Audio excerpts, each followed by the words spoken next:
Well, I hope everyone's doing well. Scared? Don't be. Why are we scared? Okay. Yeah, we have nothing to fear. Nothing to fear. Okay. All right. So let's talk about next week, which will be our midterm exam. Okay. So the midterm exam, it's going to be like 50 questions-ish, something around there, okay?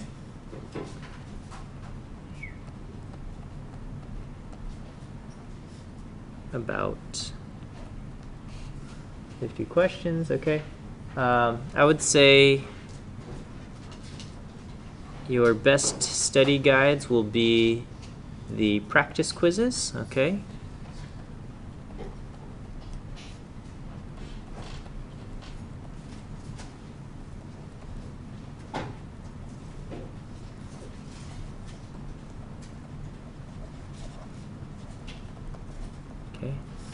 Followed by homework problems.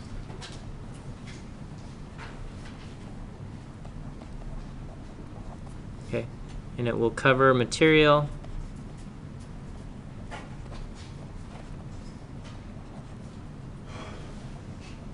from chapter 1 through chapter 6. Okay, so today in class I'm covering chapter 6. So the midterm exam will cover up through everything I covered today. Okay? Yes, question? So some of the homework problems weren't on quizzes, that can still be on the exam. They could be, okay? I want to say, I have to say they could be because I don't want to say that there's not any. I would say the grand majority of the questions that will appear on the midterm you would have seen in the practice quizzes or on the quizzes, okay? Or, yes? Will there be like larger tables with overlap, etc.? That wasn't a homework this week, that wasn't on the quiz. I'm not sure what. Well, like the liberal Democrats, like the homework. It was in the homework, right? It was in the homework. So if it was in the homework, it's fair game for the midterm, okay? That said, the majority of the midterm exam will be similar to the practice quizzes, okay? But a few of the questions that appear on the midterm may not have been in the practice quizzes, okay? And they might be similar to ones that were in the homework. Okay. That said, if it wasn't covered in the quizzes and it wasn't covered in the homework, it won't be on the midterm, okay? So if it was in the quizzes, there's a very good chance it will be on the midterm. If it was in the homework, there's a fair chance it'll be on the midterm, okay? Yes? Yes, you get a full letter paper, 8.5 by 11, but one side only, okay? 8.5 by 11 note sheet, but one side only. Okay. What you need to bring, okay, so bring a pencil or pen, pencil and pen. Bring your calculator and ID, okay, photo ID. Does it have to be handwritten? You say it has to be handwritten? Yeah, the note sheet, it can be typed, but it must be your own creation, okay? I don't want you to type it out and then make a photocopy for a friend, okay? So your own work only. Okay, can be typed though.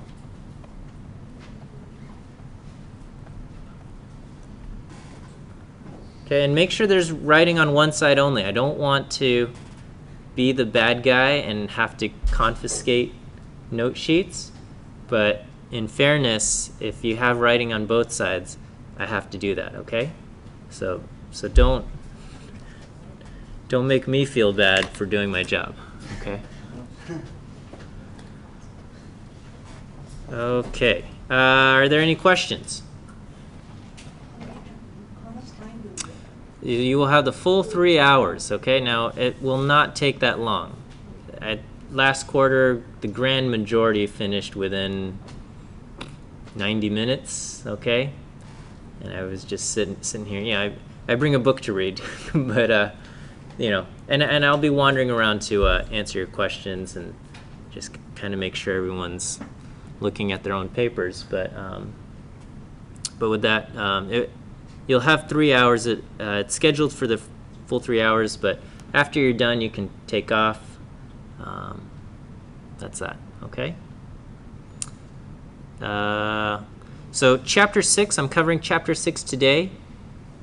So you won't have a quiz covering chapter 6, but I have posted chapter 6 practice problems, okay?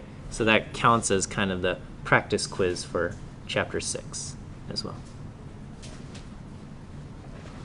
Okay, in my opinion, it's very fair, but of course I feel that way.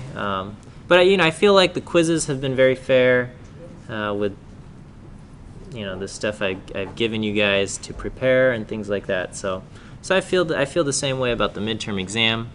You know, I think if you study and you prepare, you'll be equipped to do well. Okay.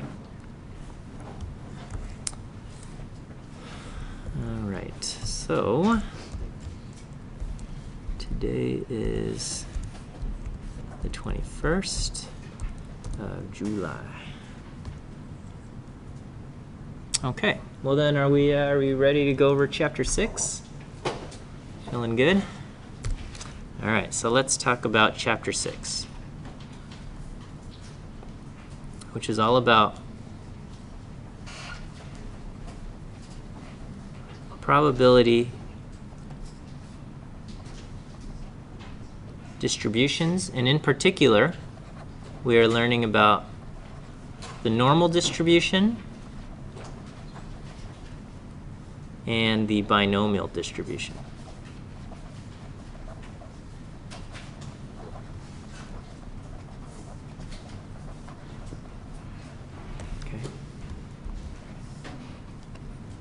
Okay, so last week we learned about the rules of probability. And this week we are continuing in learning more about probability, except here it's all about probability distributions. Okay, and so what's a probability distribution? Okay, so yeah, we have the idea of a random variable.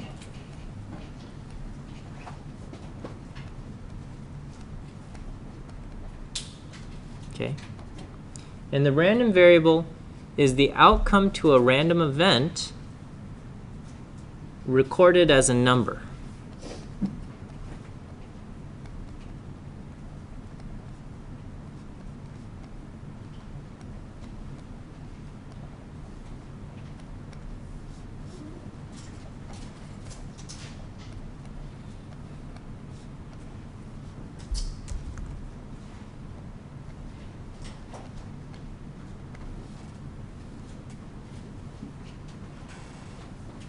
Okay, and so here are examples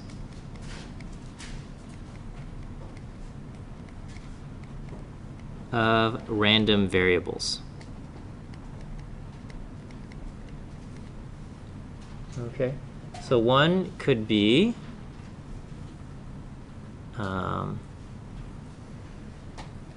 we roll a die and we record which number shows up. Okay, this is a random event, right? Rolling a die is a random event.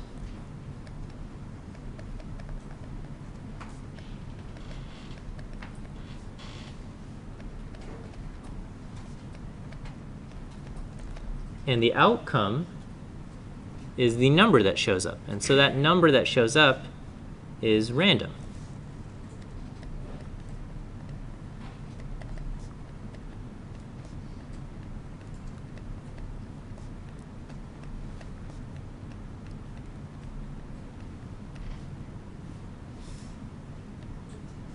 Okay, another example of a random variable. Okay. I select one person at random. Okay, I measure how tall this person is.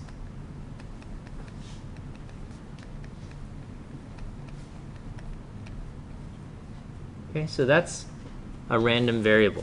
Okay, selecting a person at random is our random event.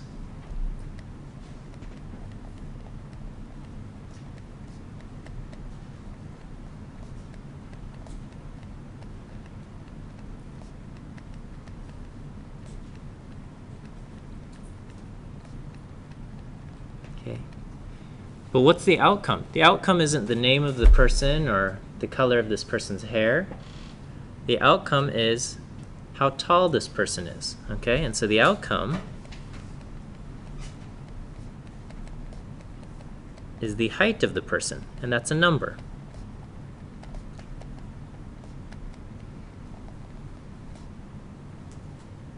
Okay, this is a number.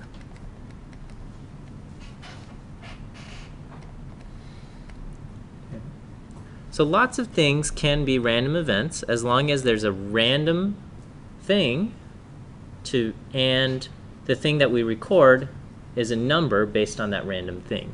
Okay, so maybe another example is I flip a coin 10 times. Now what should I record? Okay, so the random thing is I'm flipping a coin 10 times. What can I record that's a number?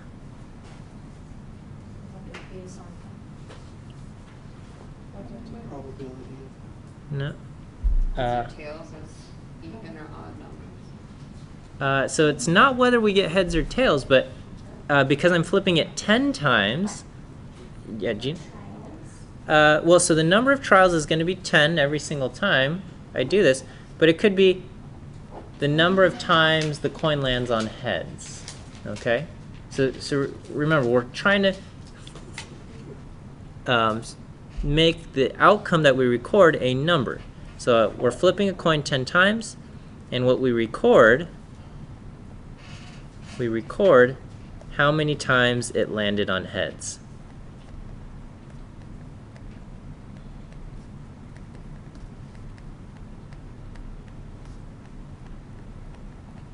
Okay. So the series of coin flips is random, and the outcome is how many times it landed on heads.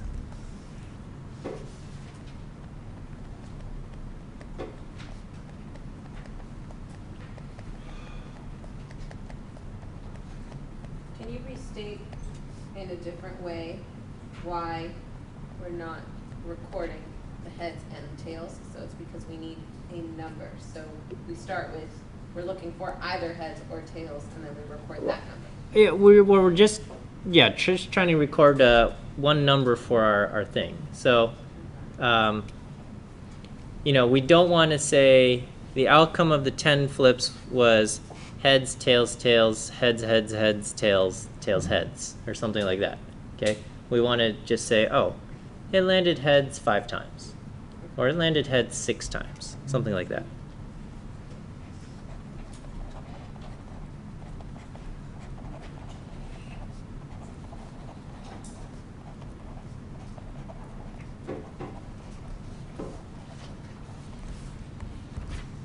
Okay. So these are all examples of random variables. Now, when we talk about probability distributions, we want to say these outcomes, these numbers, are more likely to appear than other numbers. Okay? So for example, or maybe they're not more likely, maybe they're equally likely. Okay, so if we look at rolling a die, is any number more likely than any of the other numbers? No, all faces of the die have equal chance of showing up, so our probability distribution, which is what we're learning today in Chapter 6, our probability distribution will reflect that. It will say, these are the outcomes you can get, and the probability of each of those is this number, and it's the same number for all of the outcomes. Okay. All right, let's think about maybe the second example. We select one person at random, and we measure how tall this person is. Okay. Are certain numbers more likely to appear? Yes. Yes. Okay. So for example, what would be a common number that might appear versus an uncommon value?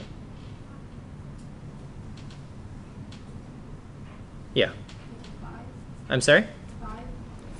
5 feet, and that would be common or uncommon or what?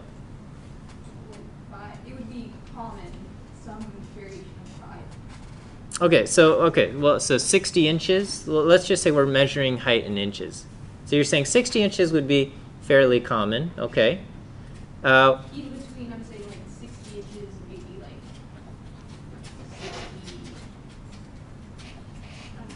like 70 inches. Okay, yeah. So we could say numbers between 60 inches and 70 inches will be common. Okay. What would be an uncommon number that would appear? What's that?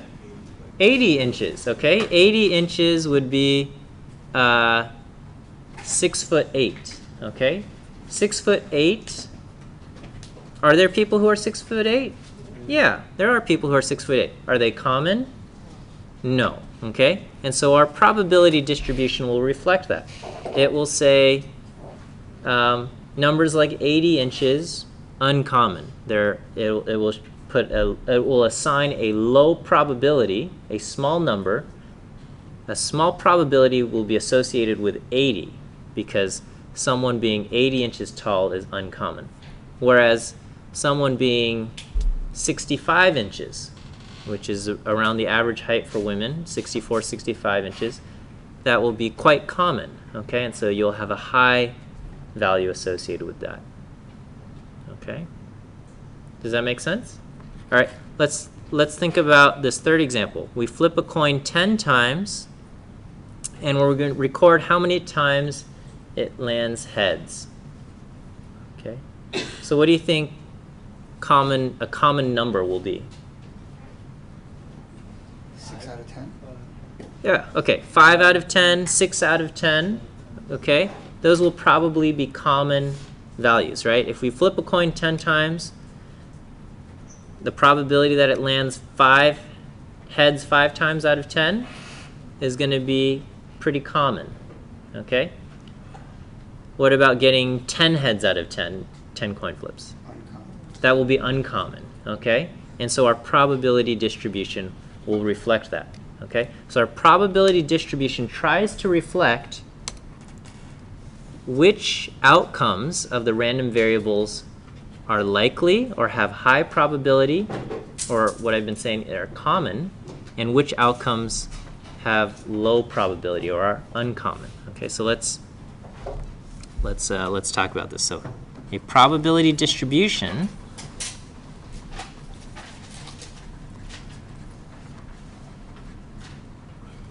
shows us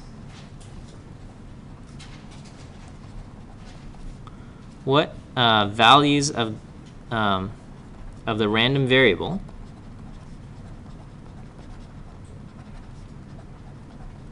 or what outcomes, what values of the random variable are common or have high probability,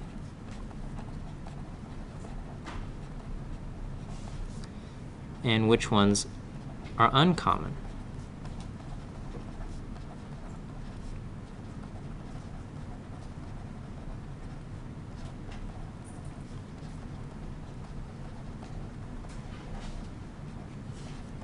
Low probability. Okay. So example 1 will be rolling a die. Rolling a die, and we record which number appears. Okay, so our outcomes are, we can get 1, 2, 3, 4, 5, or 6. Okay? And all outcomes have the same probability. Okay? So the probabilities are going to be 1/6. Each one shows up with probability 1 out of 6.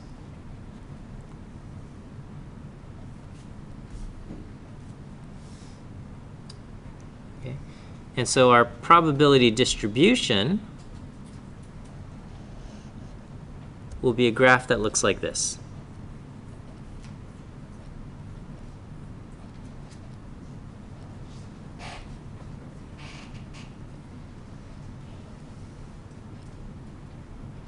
So I get, technically, it's just on the number line, okay?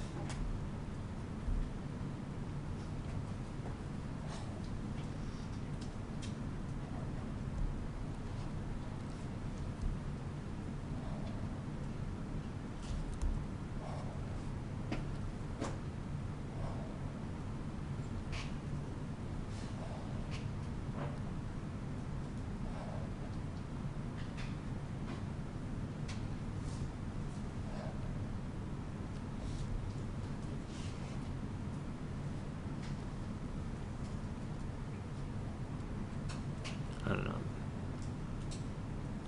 Okay, and so what this shows us is that each number, 1, 2, 3, 4, 5, and 6, each have the same probability of 1/6.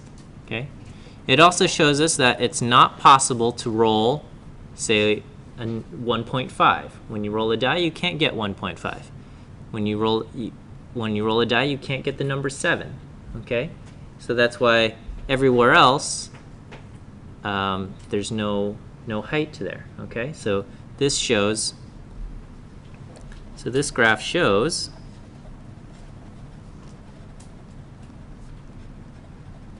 that the values 1, 2, 3, 4, 5, 6 each have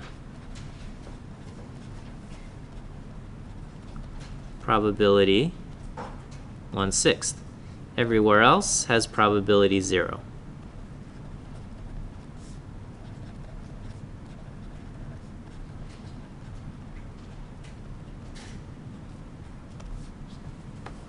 Okay.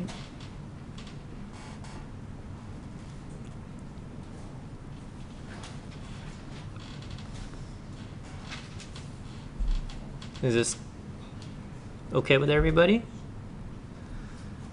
All right, let's do example 2.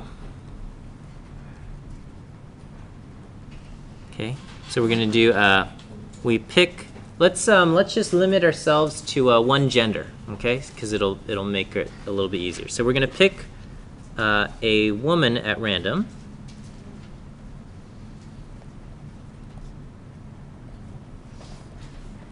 And then we measure her height.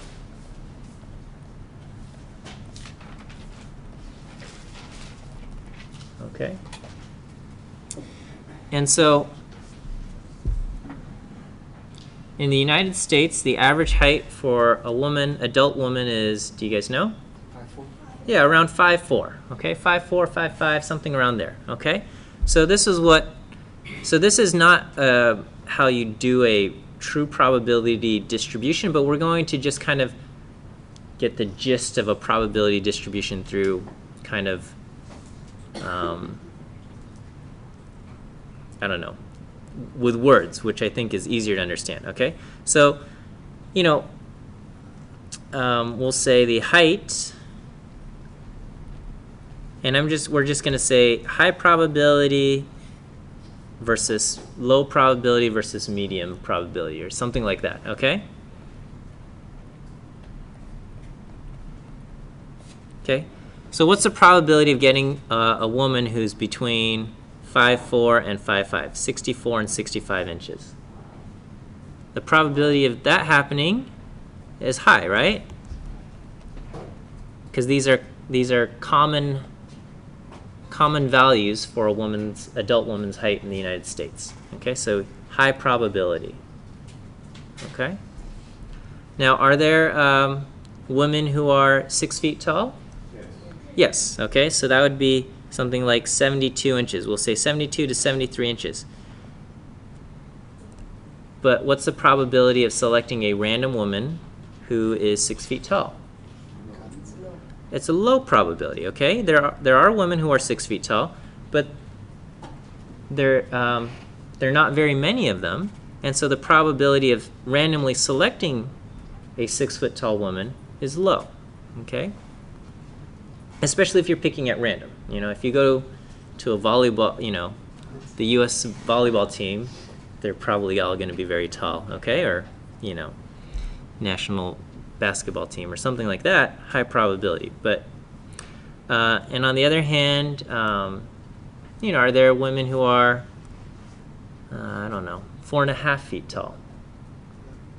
Yeah, okay, but again, not very common. Okay, so 4.5 feet tall would be something like 54 inches. So we'll say 54 to 55. Again, low probability. And everything in between is kind of somewhere in between low and high probability, with values close to average being high and values far from this idea of average having lower probabilities, right? So what we expect is values close to quote-unquote average to have high probabilities or higher probabilities. And we expect values far from average to have lower probabilities.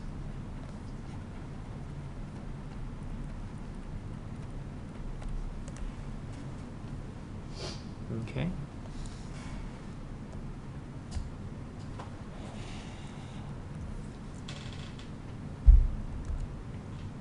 All right, so is this conceptually okay with everybody? Just want to make sure we're all good. Okay, so I'm going to make a probability distribution. I'm going to put kind of 64 right here in the middle. Okay, and then I'm just going to tick off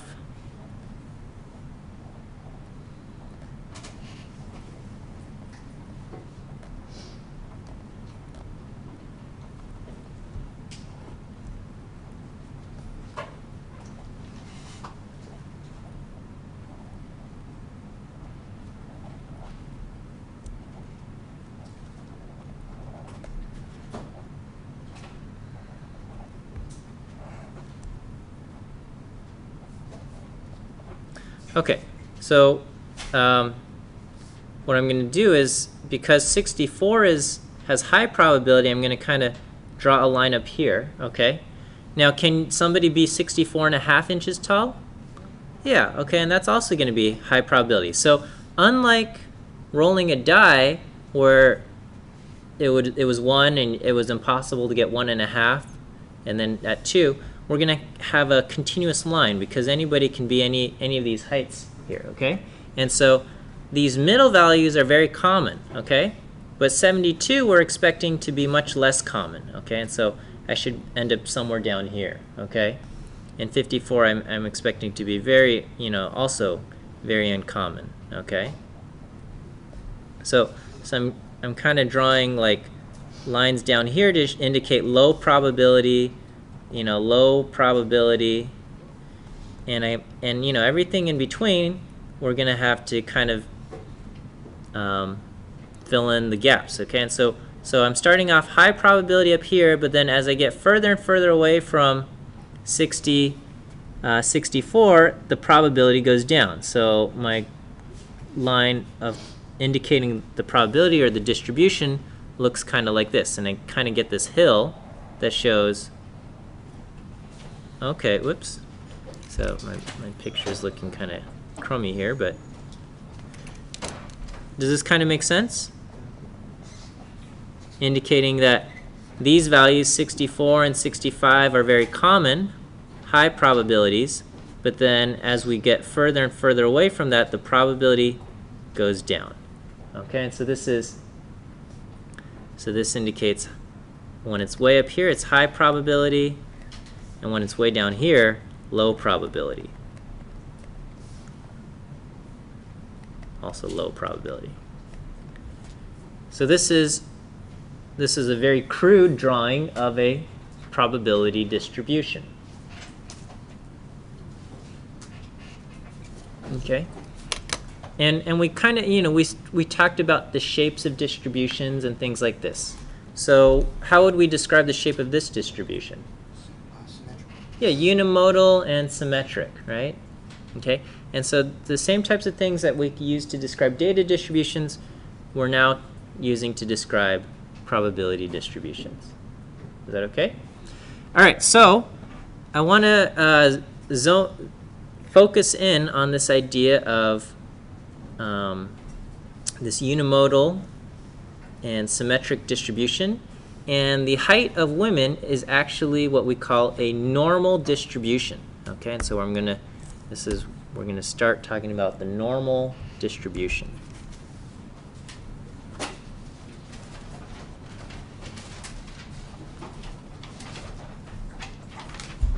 Okay, and so the normal distribution looks just like that thing I drew earlier. And let me see if I can do a better job drawing it.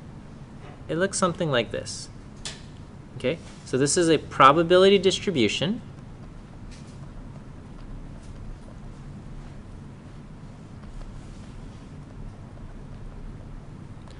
It's unimodal and symmetric, and right here in the middle, this is the mean. Okay, and the symbol that we put for the mean is this. That's a mu.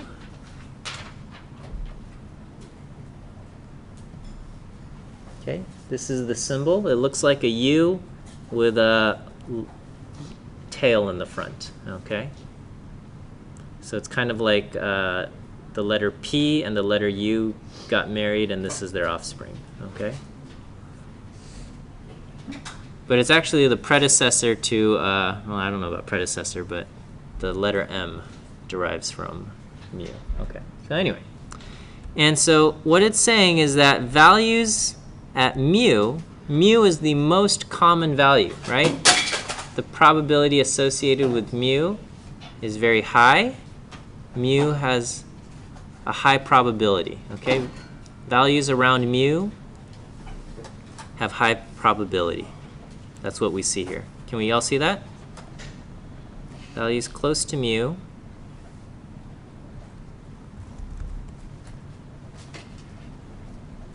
have high probability.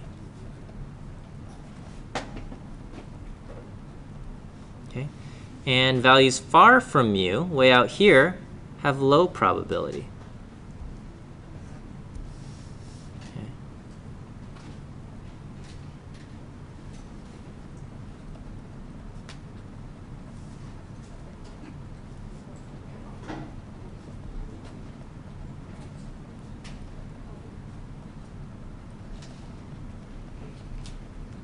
Okay, and so, do you guys remember z-scores? Yes. Okay, what was the z-score? The comparison.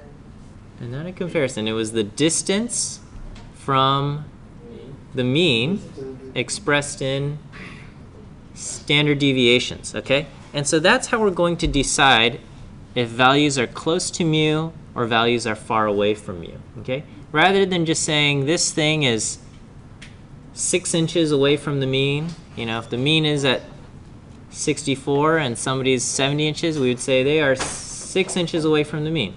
But rather than saying they're 6 inches away from the mean, we want to express this in standard deviations. And we say, oh, this person is 2 standard deviations away from the mean. or this person is 4 standard deviations away from the mean. This is how we're going to decide if something is near or far from the mean. Okay? So we use z-scores to measure the distance from the mean.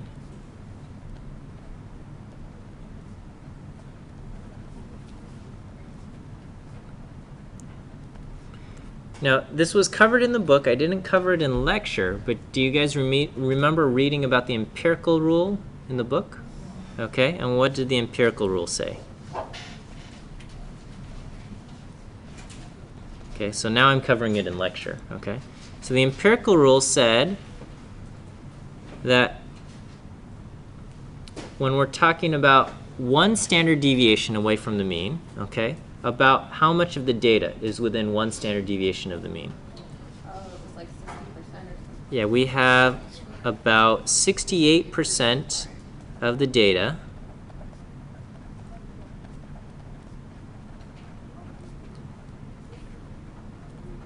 within 1 standard deviation of the mean.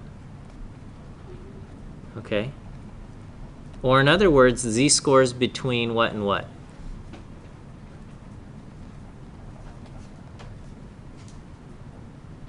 If some, yeah, -1 and +1. Z-scores between -1 and +1. Okay? All right? And we have about 95% of the data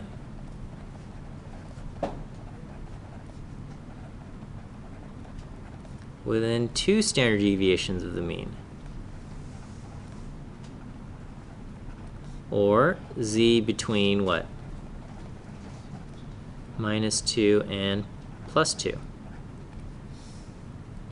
And we have almost all,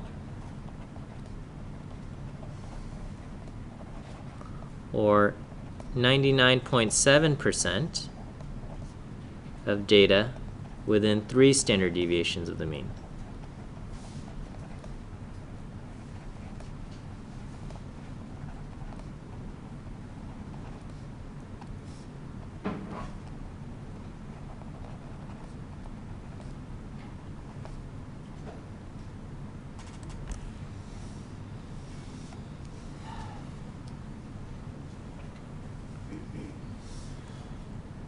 Okay, so I'll let you guys copy that down, and I'm going to try to illustrate this on our picture of the normal distribution here. Okay, so I'm going to try to space these out equally and show that if I were to shade between, if each of these is 1 standard deviation, and a standard deviation is represented by this symbol called sigma.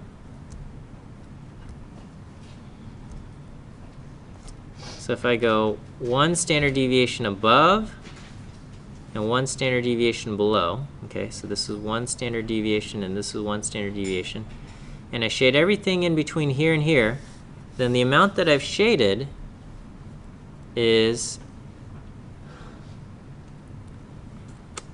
about 68%.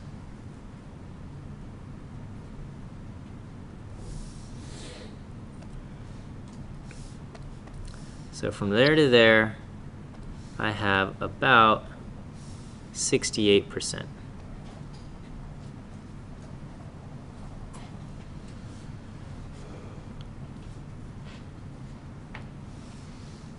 Okay.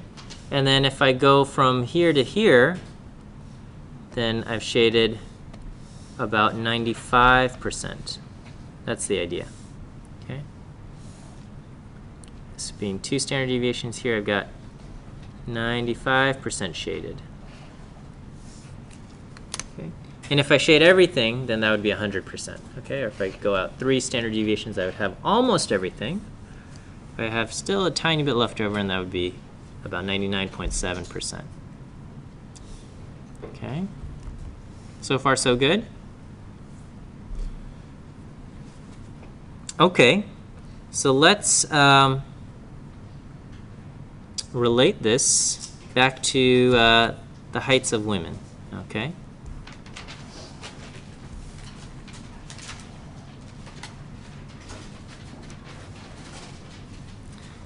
So I'm going to say, just for simplicity, okay, so we'll say heights of adult women, or U.S. American adult women. It's different in other countries.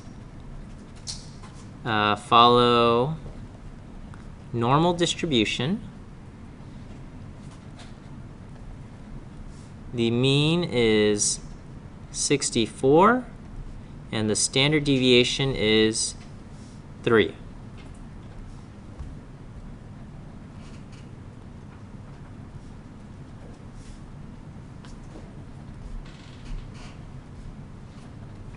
Okay, so if I go 1 standard deviation above and 1 standard deviation below the mean, where would I end up? 1 standard deviation above the mean takes me to 67, right? 1 standard deviation below takes me to 61. Okay, so applying the empirical rule, I would say about 68% of women, of adult women in the US,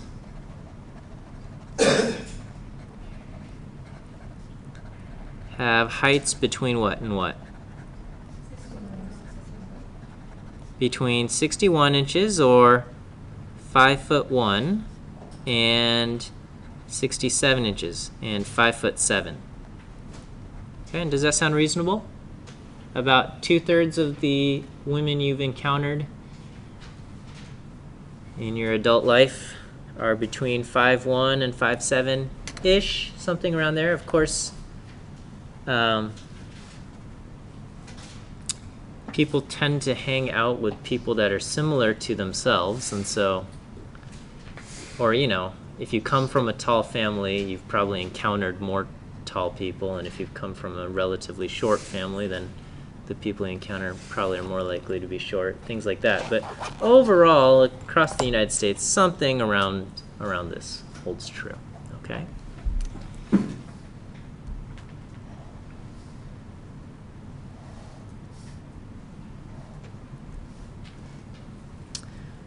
Okay, here's a question. Approximately, and some of you aren't visual thinkers, and so this might be challenging for you. And some of you are visual thinkers, and this might come easy. But I'm going to ask approximately what percentage of U.S. adult women are shorter than 61 inches. Okay, so remember, I've got 68% between 61 and 67. So the question is, approximately what percentage is shorter than 61 inches? So I'm essentially asking, how much is over here? Okay, so don't shout it out. If you see it, don't shout it out, but I want to give you guys a moment to think about this and see if you can come up with a number. Everybody should try, at least, to figure out what percentage this green area is. Okay, I've got 68 from here to here. Remember, it's symmetric, okay?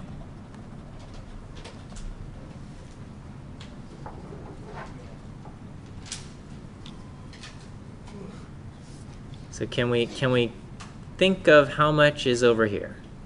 Okay.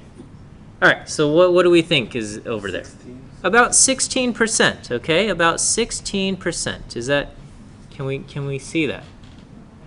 Okay?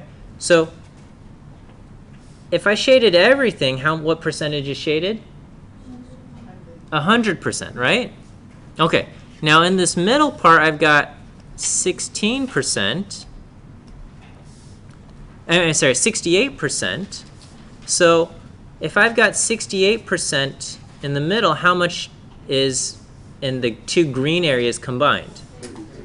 32%, right? Okay, so we have 32% total in the green areas combined. In both green areas combined. Which means if I select only one, which is the area below 61, I would have about 16%. Is that okay? Something around there. Okay. We can also ask more complicated things, okay? If let's say I didn't go 61, but let's say I went down to 60, okay? And I asked how much is shaded below 60. This becomes a lot more challenging, okay? Because we don't really have a number there. So to get these other numbers, we have to use our reference table, okay? Which is this thing I passed out to you guys. So let's take a look at this, okay?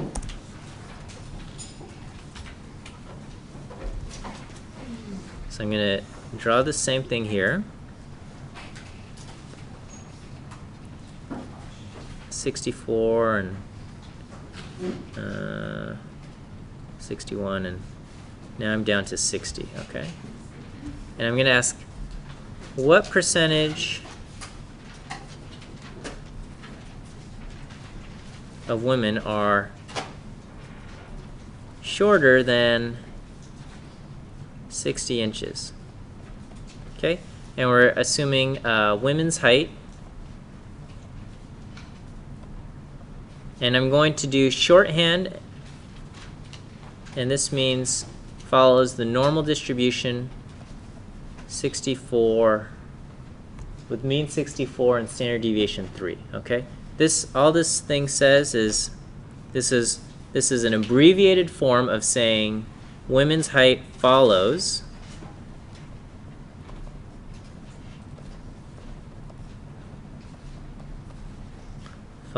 the normal distribution. The big N means normal distribution, and there's two numbers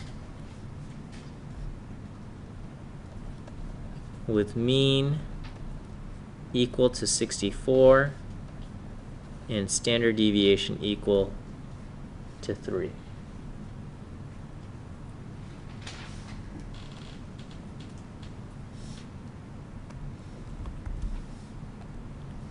Okay, so this is shorthand. So a lot of future problems I might write something like this, so I don't have to write this whole thing out. Okay, so this squiggle big N means follows the normal distribution. Okay, so here we want to ask, what percentage of women are shorter than 60 inches? So we're going to use our normal distribution table, okay? Now here's the thing about the normal distribution table is that everything is expressed in a z-score, okay? And you can see that because the top left corner of your table is a z. And so this thing is often called the z-table, okay? The very first page that I passed out to you. Okay, so that means we can't look up the number 60, but we've got to turn 60, the height 60, into a z-score. Okay, so we turn the height 60 into a z-score. Okay, and then we look up that z-score.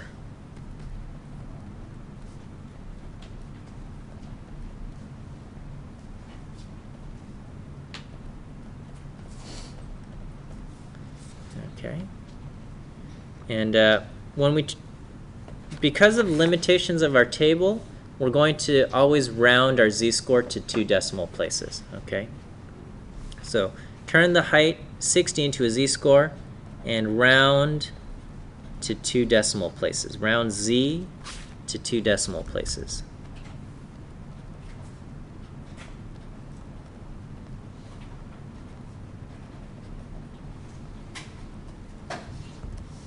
So that's what we're going to do. Okay. So go ahead and take a moment. Let's see if you guys remember how to do z-scores and turn 60 into a z-score. Do you guys remember z-scores, or do I need to write something up here? You got it? Okay. Z-score is the distance we are from the mean expressed in standard deviations, right? So it's going to be z is x minus mu divided by sigma.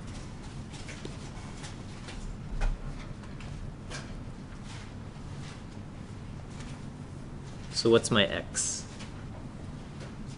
What is the number I want to turn into a z-score? 60. Okay, what's my mu? My mean, which is 64, and what's my standard deviation? 3. Good. Okay, so I would get z is equal to negative 1.33 if I round to 2 decimal places.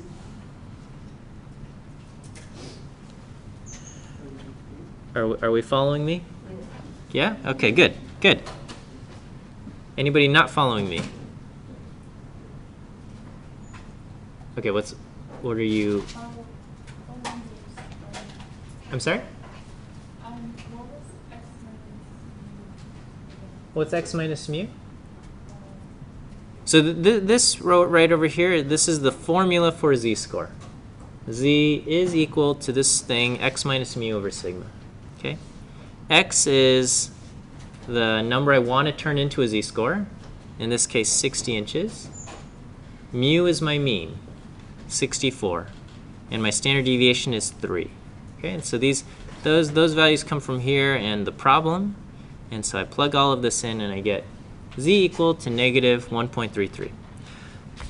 All right, so we want to look this up in our table. Okay, now when we look up in the table, you can see the little picture there.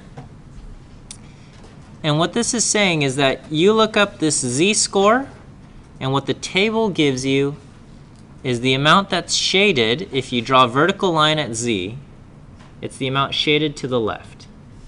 Okay? So when you look up z in the table,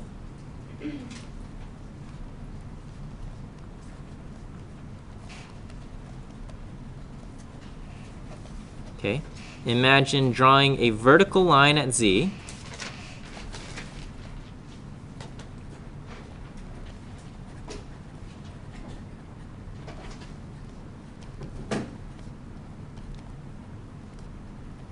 And shading the area to the left.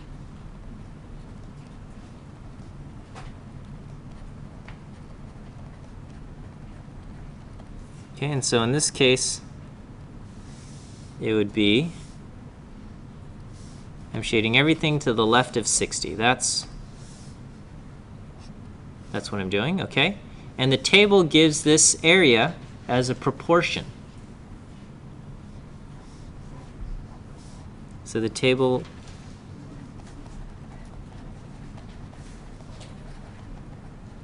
gives that shaded area as a proportion.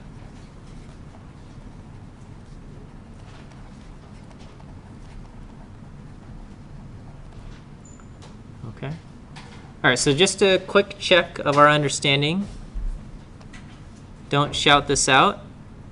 But what if I drew a vertical line at 64 and what z-score would I have?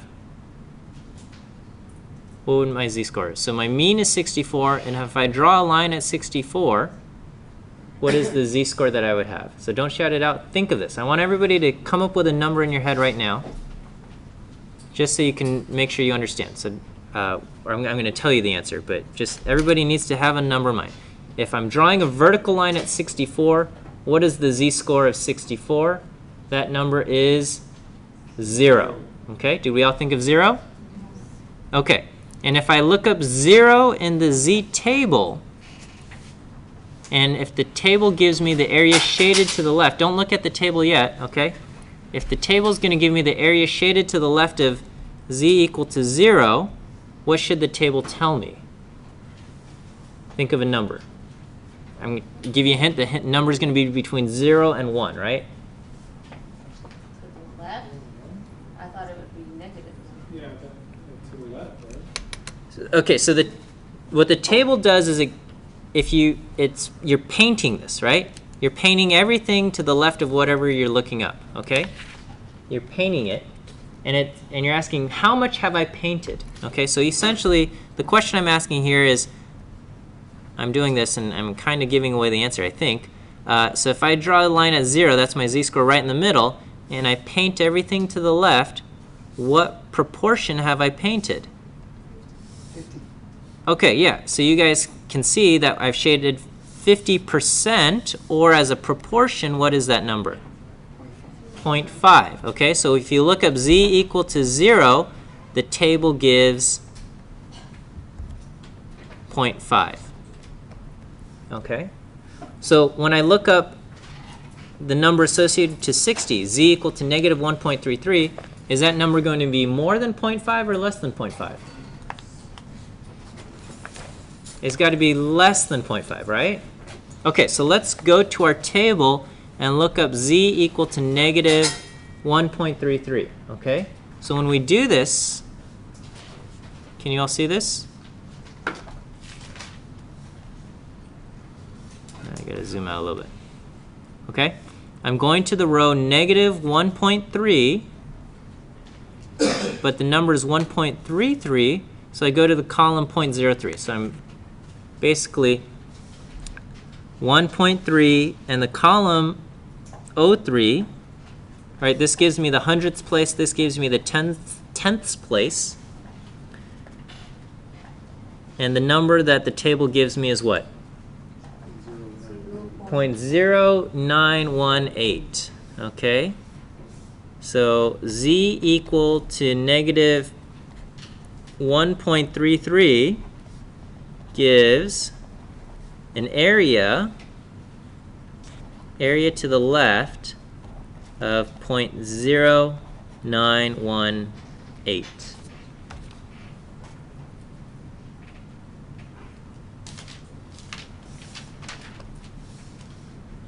Can we all find 0.0918 in the table and see how that's associated to negative 1.33? Nobody's lost there. If you're lost, you got to tell me now.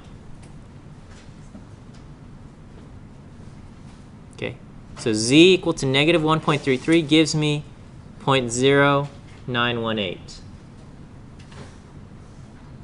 And so that is the area of this shaded region, 0.0918.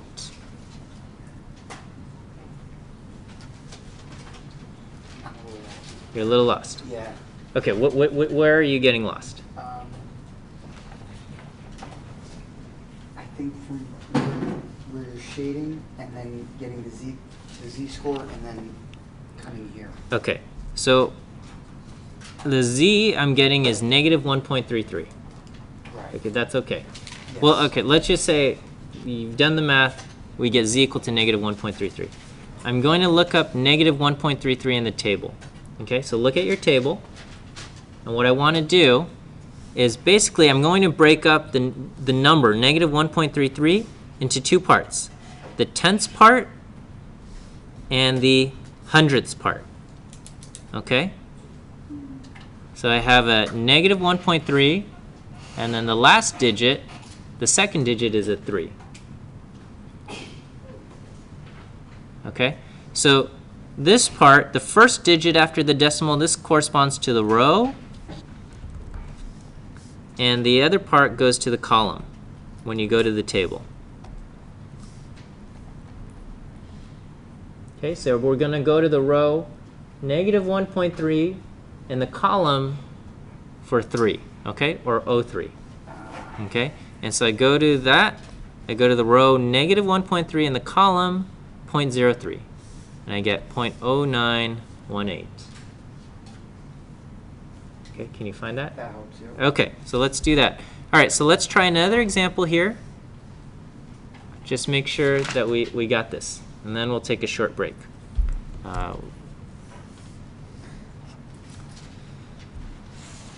Okay, so we're still going to deal with,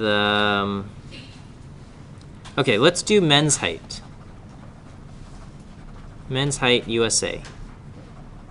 USA. All right. Average height of a man in the United States, I'm going to make some numbers up here. It's around 69.5, okay? 5'9½", something right around there. Something between 5'9" and 5'10". Okay, and let's say this number is 2.8. Okay. So right here, what number goes right in the middle? 69.5. Okay. Now I'm going to ask, what percentage or what proportion of men in the USA are taller than 6 feet tall? 6 feet, so 72 inches. So what proportion of men are taller than 72 inches? That's what I'm asking. Okay. So write that down, and I want to be clear what we're looking at in the picture. So where does 72 go on the number line? 72 is bigger than 69.5, so it goes to the right, okay? So I'm going to just arbitrarily draw 72. As long as it's on the right, it doesn't really matter, okay? And it's asking what proportion of men are taller. So do I want to, am I looking for the shaded area to the left or shaded area to the right? What am I looking at? I'm looking to the right because I'm asking what's taller, okay? So this is the area that I'm looking for. Is that okay with everybody? Okay. So, what am I going to do? What's my first thing that I have to do? I have to turn 72 into what? A z-score, okay? So we turn 72 into a z-score. All right, so somebody do that. Don't shout it out. Okay, actually, everybody, turn 72 into a z-score. Okay, this has got to be a quick step. You can't be fiddling around on the test figuring out how to do z-scores. Okay.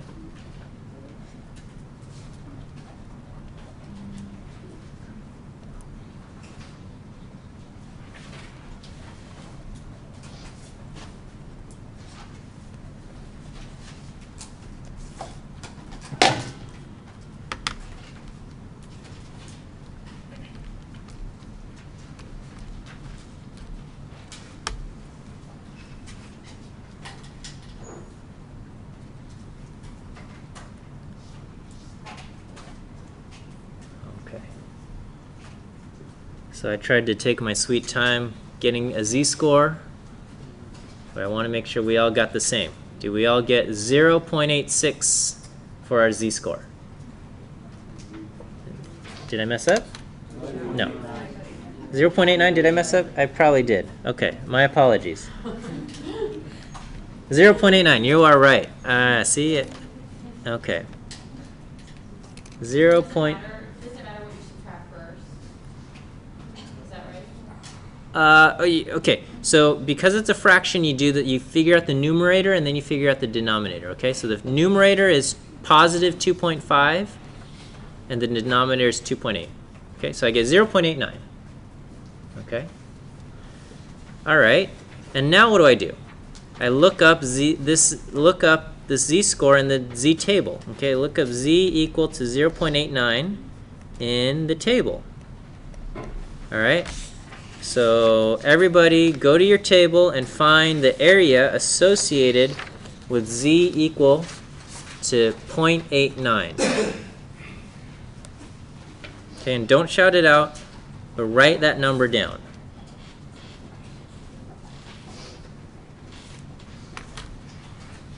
So you got to go to the table and look up z equal to 0.89. And remember, it's positive 0.89. So you go to the row.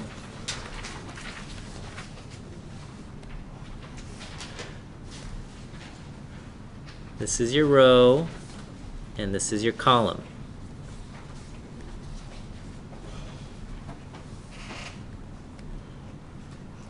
Okay, so what does the table tell us? The table says the area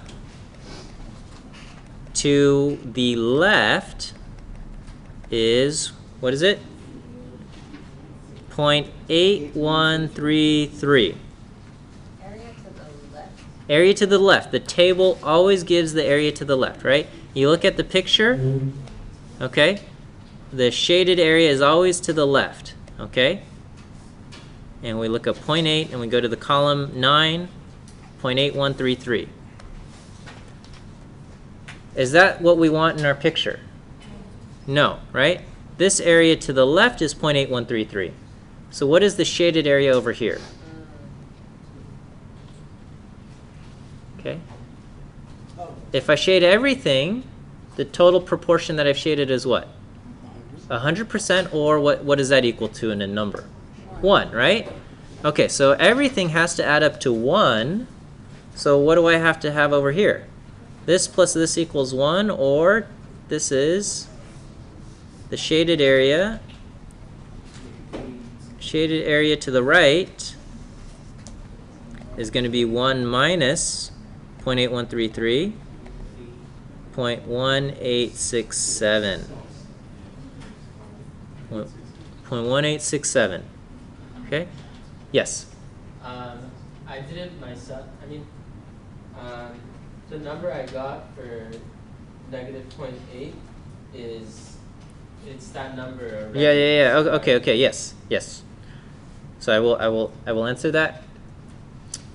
And I'm going to say this once, and I'll say it quickly because I don't want to confuse anybody. But if you're comfortable doing a shortcut, there is a shortcut, and it's that because it's symmetric, the area to the right of a certain number is equivalent to the area to the left of that negative of that number, okay?